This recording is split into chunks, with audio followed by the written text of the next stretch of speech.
Busy actress కదా! ఎందుకు busy మధ్యలో ఏం అవకాశాలు లేదండి. తగ్గాయి? అంత బిజీ నేనేం లేనండి. అవునా? మహా అంటే 2, 3 సినిమాలు చేస్తున్నాను అంతే. ఓకే. ఓకే. అంత బిజీగా ఏమీ లేను. బికాజ్ నా చాయిసెస్ ఆఫ్ ఫిల్మ్స్ ఇప్పుడు మార్చుకున్నాను. అవును. మెయిన్ ఏంటంటే ఇప్పుడు నేను జిమ్‌లో నుంచి బయటకొచ్చేటప్పుడు ఒక సాటిస్ఫాక్షన్, అమౌంట్ ఆఫ్ సాటిస్ఫాక్షన్ ఏదైతే గ్రేట్. ఉందో, హ్మ్. నాకు సెట్‌లో నుంచి ఒక పెర్ఫార్మ్ చేసి బయటకొచ్చేటప్పుడు that is the same kind of satisfaction I am looking for okay. Now. నాకు ఇప్పుడు దాకా వస్తున్నదొచ్చి ఒక కేటగరైజ్ చేసి నన్ను ఒక ఒక ఒక ఒక పర్టిక్యులర్ క్యారెక్టర్‌లో ట్రాప్ చేసి పెట్టారు. హ్మ్.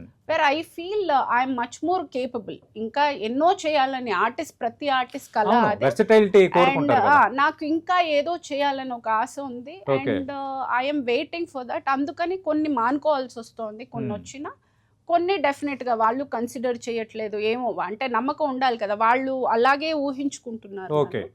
అంటే సో దాన్ని అంటే మించి అంటే అలాగే ఊహించుకుంటున్నానన్నారు కదా! వాళ్ళు ఎలాంటి పాత్రలు మీకు ఎక్కువగా మెయిన్ ఆఫర్ ఏంటంటే చేస్తున్నారు? ఆ ఇన్నసెంట్ మదరు, ఆ!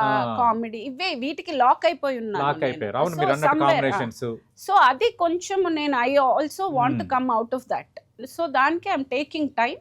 ఓకే. మెల్లగా ఏమంటే మదర్ క్యారెక్టర్సే ఇప్పుడు చేసేది, ఏ క్యారెక్టర్ అయినా కానీ ఇప్పుడు ఒక క్యారెక్టర్ ఆర్టిస్ట్‌కి ఏజ్ అనేది ప్రాబ్లం లేదు. And correct. I'm healthy enough, I'm అవును. Young enough to do great. Lot of characters. ఆ! So I want to wait. నాకేం కంగారు లేదు. ఇప్పుడు ఇంత తొందరలో ఎక్కడ ఏది పోయేది లేదు. ఓకే. మేబీ 1 ఇయర్ అటు ఇటు అయినా కానీ చేస్తాను. కానీ నా ఇష్టానికి నేను చేస్తాను. ఇప్పుడు దాకా వాళ్ళు ఎలా చూడాలనుకున్నారో చూశారు. హ్మ్. ఇంక నుంచి నేను ఎలా చూపించాలనుకుంటున్నానో అలాగే చూస్తారు. అంటే ఎలాంటి పాత్ర